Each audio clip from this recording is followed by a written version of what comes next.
Hey, welcome back, Let's Players. It's that time again.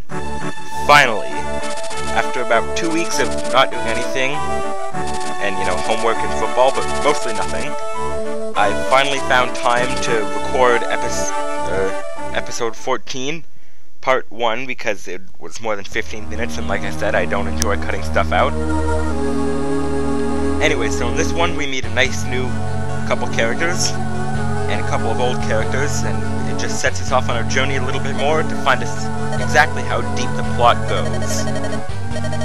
Old people die, and, I'm pretty sure a few young people die too. They can't be that old if they're fighting me. Anyways, I promised I'd get at least one episode up today, and I will. It's early in the afternoon when I'm recording this, so it should be up in another hour and a half or something. And I might just find the time to record part 2 of this today. If not, I'll try my hardest, which isn't very hard, to do it tomorrow. And that means I'll be, up to standard, I guess, because I haven't done one in 2 weeks. So here we are in the middle of, mountain territories with a little village, and, a couple towers. It's very ominous, because it's really easy to get killed in the mountains. It always is, for some reason.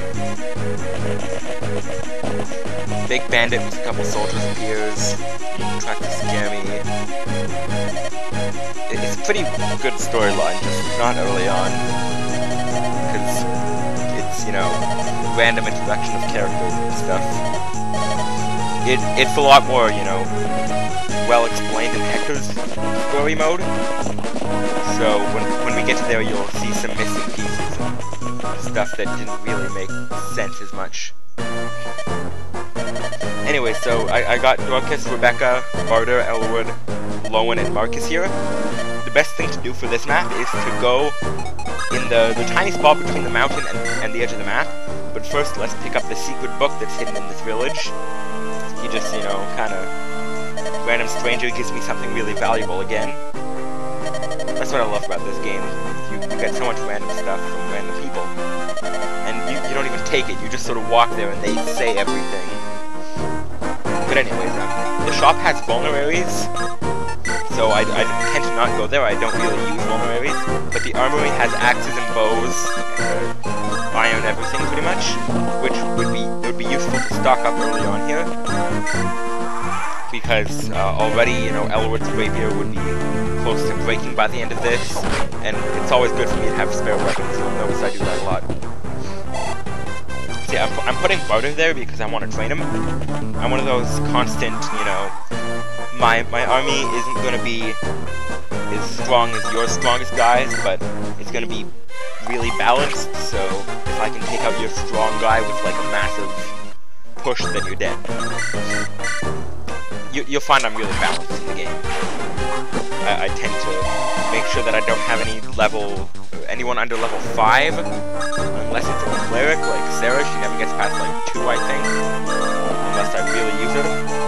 Or just a character I tend to not use after the end. Like, I don't use Sane a lot anymore. I don't use Dorcas. Most of the time I don't use Wrath. If he's lucky, I might get him to a Nomad Trooper. So they end up coming like in full force next turn, I think, but I get a little bit of help from the north. Right now, though, I'm just kind of holding them off and shooting them. Rebecca didn't get any more strength. She's one of the characters that it might be a good idea to give her the energy ring instead of Eliwood, in case you're watching this and then playing it. It's just, I prefer to make my lord stronger because, especially Eliwood, because he's in there every single fight, and it's a dumb idea to keep him back because if, there's someone who gets around, he will screwed. It's always easier to train him to level 20 before he classes up, especially since he classes up at like the end of the game, so...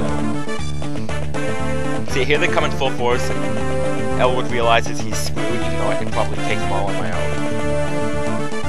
Especially with Marcus, the invincible guy, but still. cutscene.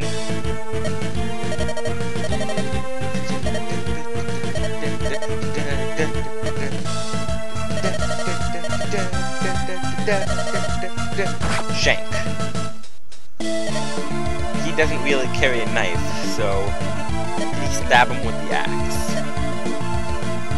And you'll see the comments from two people we've already seen, Sarah and Matthew, and then Oswin and Hector.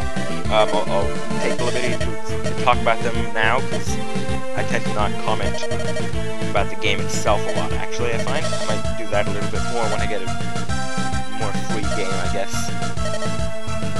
Anyway, so, yeah, Oswin, he comes out as a level 9 knight.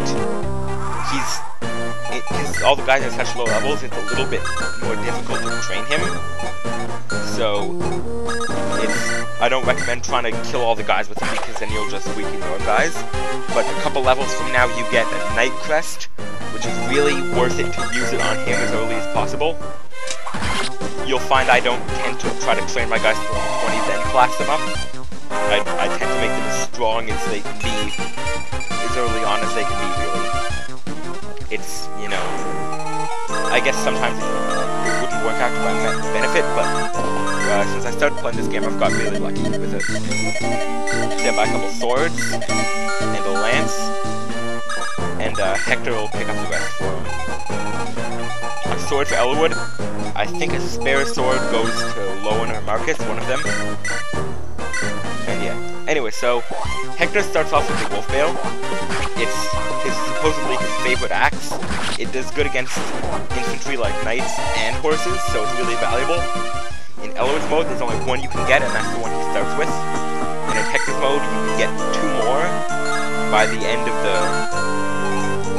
near the end of the game, when Hector classes up for the first time and gets the famous axe. There's 2 wolf bales you get from killing people, so they're always really handy to have. Sort of like the opposite of Lyn, he has a high strength, health, and defense. And just like Oswin, he's a knight, of course, so he has a high strength, health, and defense. And he also has the... He starts with 5 movement points, so he can move 5 spaces, but unlike everybody else, except the thief, when he classes up, he doesn't get his 6th movement point. So you'll find he'll be really slow near the end of the game. And hey, I noticed I have like a minute left in this, so I'm gonna have to keep my eye on the clock so I don't miss signing off again. I always do that. So yeah, luckily there were a lot of spear guys in the back, so it's really easy for Hector to take them out, because he has the wolf bale, which already gives him a really good attack, while all the axe guys come down, which makes it even easier for me to kill them, because I have Eliwood and Lowen and Rebecca, who's an archer, so they have a low defense, which is easy for, you know, her to take out. Bam! Bam! The boss isn't very difficult either. He does a lot of damage, but once again, he's an axe user, so Eliwood can take him out really easily. Hey, a resistance point. You don't really see those early on in the game. Anyway, so I got about 20 seconds left, so I guess I'll start signing off now. That Gamer Mexican signing out. See you next time, which will probably be tomorrow. Unless you're watching this late, then you can just click on it